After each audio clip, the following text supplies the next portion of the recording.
Hey guys, what's up? It's Amy. Amy Reads YA.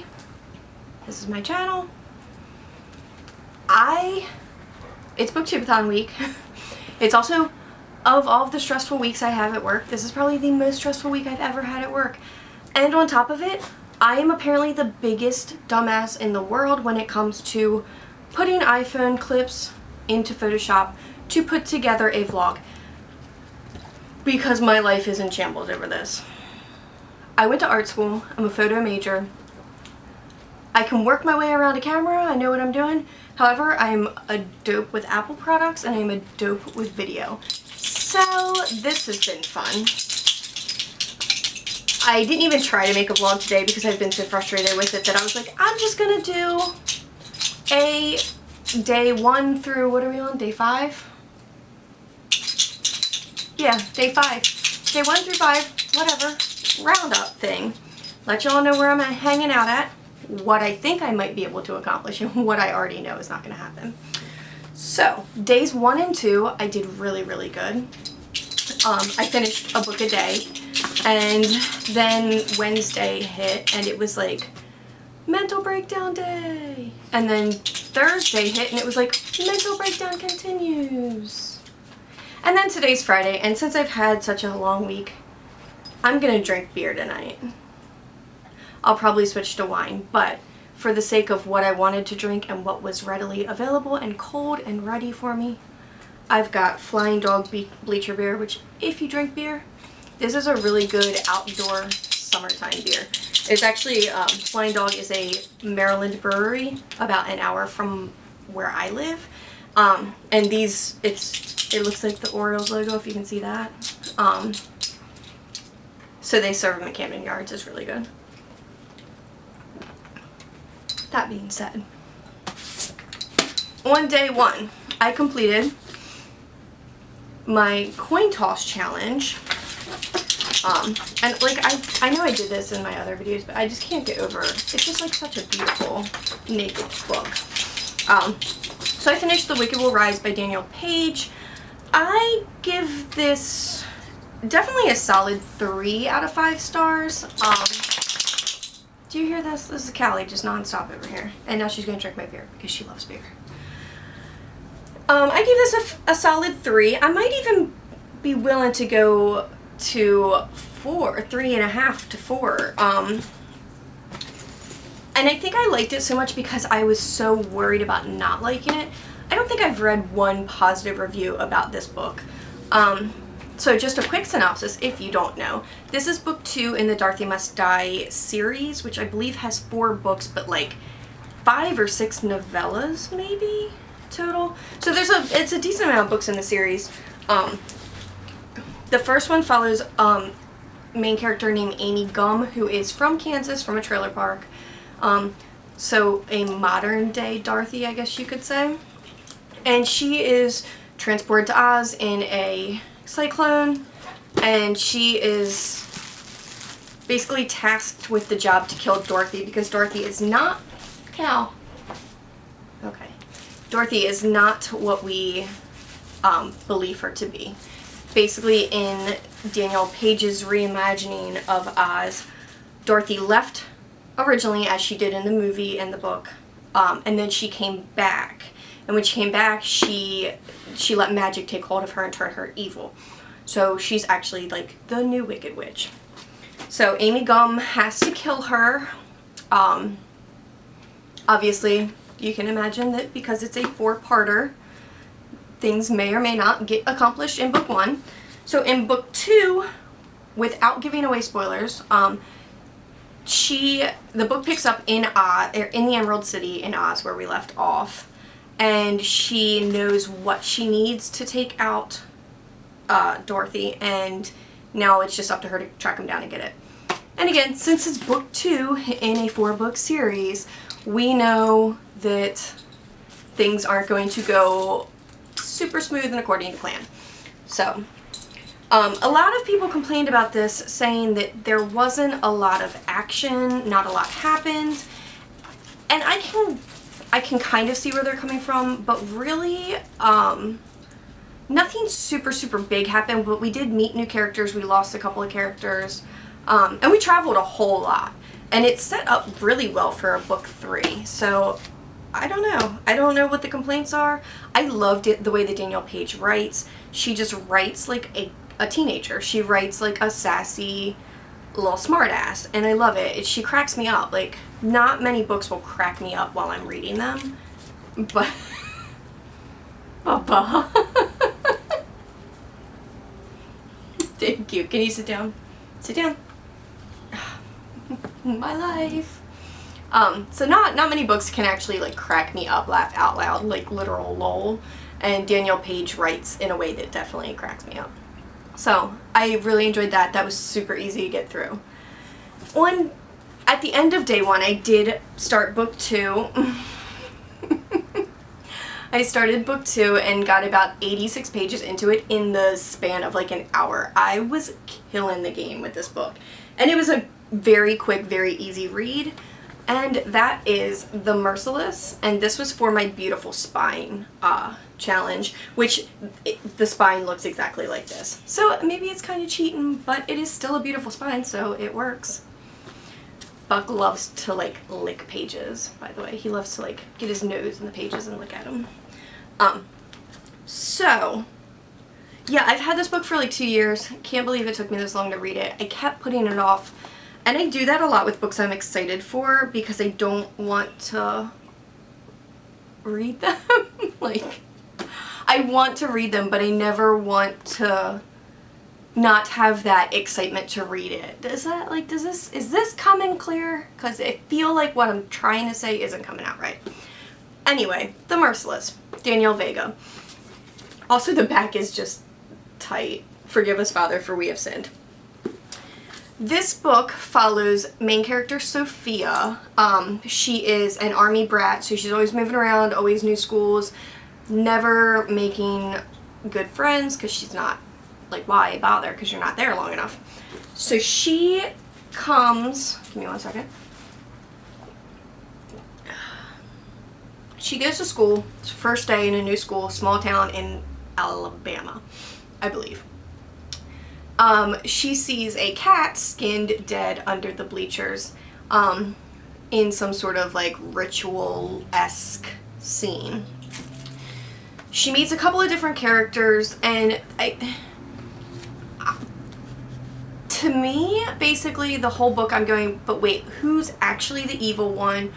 Who are you supposed to be trusting? Who is what? And it's really cool because how many YA are horror? I swear I've only had 2 drinks of beer. How many YA horror books are there, really? Because I would love to know. Please, if you know any, drop them in the comments. I've only read 2 that I would consider YA horror. This and The Apartment by S.L. Gray, and I was not impressed with that. I gave that like 2 stars. So if you know any, please drop them below. I would love to delve into more. By the way, don't bother saying The Merciless 2 through 4 because I do already know about them. And I've heard really underwhelming reviews, which is unfortunate. I've heard it's a whole lot of the same recycled material. However, cringy scenes, uncomfortable scenes, you know, devilish stuff. It's described in the cover here. Oh my goodness.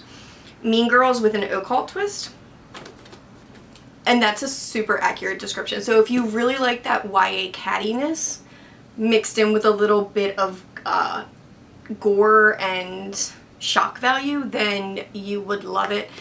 It's 250 some pages, 279 pages long. I finished it up on day 2. It's so easy to read. And Danielle Vega, apparently I have a Danielle theme going on here. Danielle Vega has another book called Survive the Night, which I have seen around at the bookstore, and I'm super excited to check that out as well. So, that completes my what I've finished for Booktubeathon so far. So I've only finished 2 books. Here we are on day 5. I'm slacking. I did start, I said it in one of my vlogs, so I have to say it again, obviously. I did decide to switch Rush out, which was my hat challenge, because this is, I mean, it's physically a big book, like tall and thick. It's 398 pages long, and it's size-wise, it's just a big book. So I tossed that out. That's an arc due at the end of the month, so I'm gonna have to rush through that. I'm not rush, it's called Rush. I'm not even really excited for it, so that's unfortunate. As for what I reinserted back in for my hat challenge, I chose Harry Potter and the Prisoner of Azkaban. This is a reread for me. However, I am listening to the audio, and it is a first time audio listen. So today before I left work, I was on page 156, and I haven't done the conversion from when I got home from work, but I'm thinking I'm somewhere around 190 at this point, so I still have a decent chunk of that left, if you can see that. Hoping that we get a little bit of nice weather so I can lay out and listen to it while I play some games on my phone or whatever. And then that should be easy to take care of. It's Harry, you can tear through it. The other book I picked up was To All the Boys I Loved Before. I started that right after The Merciless, Pink on Pink. Also, I thought it would be nice to switch over to something a little contemporary and fluffy after reading torture porn. So, unfortunately, I'm not loving this as much as I really thought I would. I hope I haven't built it up so high, but I think I have. Unfortunately. Like, I find Laura Jean super, super, super freaking annoying. Like, girl, live a little, have some fun, it's cool.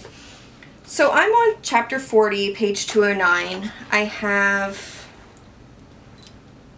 about 135 pages or so to go.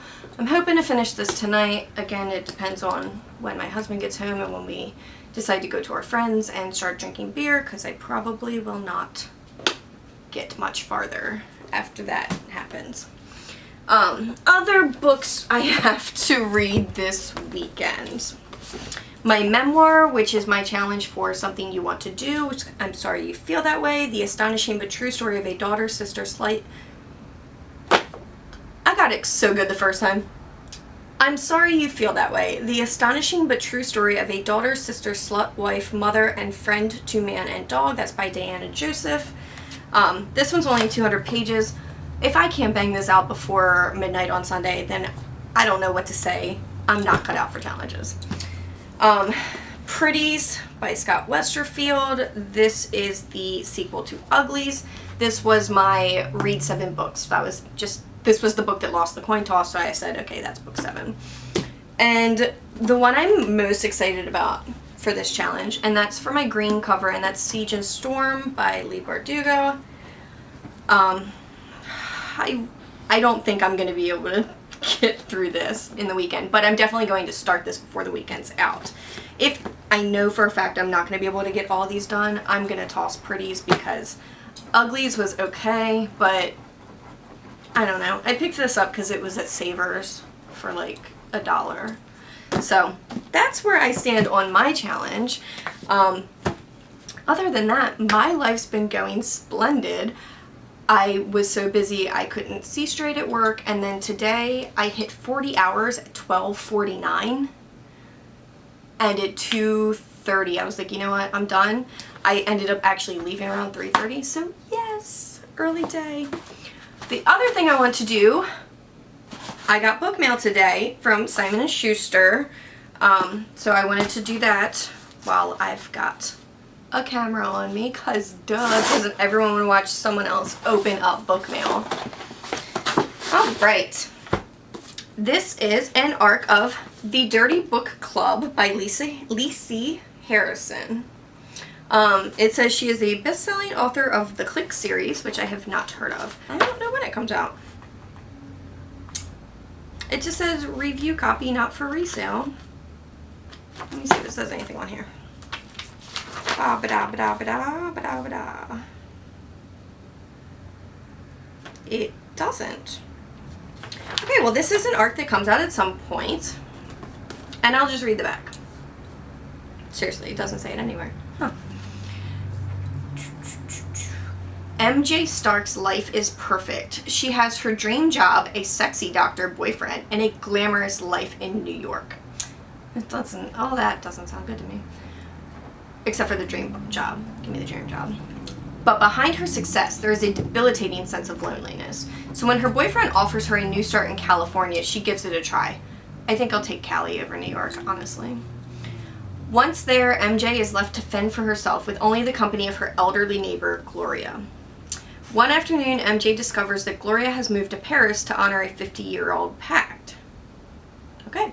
In lieu of goodbye, she's left her an invitation to a secret club, one that only reads erotic books.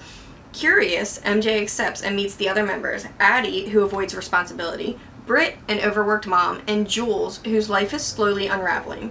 As they bond over naughty bestsellers and the letters they inherited from the original club members, the strangers start to divulge the details of their own lives, and as they open up, they learn that their newfound friendships might be the key to rewriting their own stories. So, that's The Dirty Book Club by Lacey Harrison. So thank you, Simon & Schuster, and also Gallery Books, because they gave me a little note in here too. That's awesome. It's an adult, what would probably be described as chick lit. And that's not usually my thing, but we'll see how that goes. So, Dirty Book Club, book mail. And that's about all I have. I guess I should cut this so I can try and get through this before I do more of this. That's all I got. If you guys enjoyed, please like, please subscribe, please check out my other social media. I'm pretty active on my book blog and very active on my Bookstagram. And I'm better at that than this, so that's definitely worth checking out. Alright, catch you later. Bye!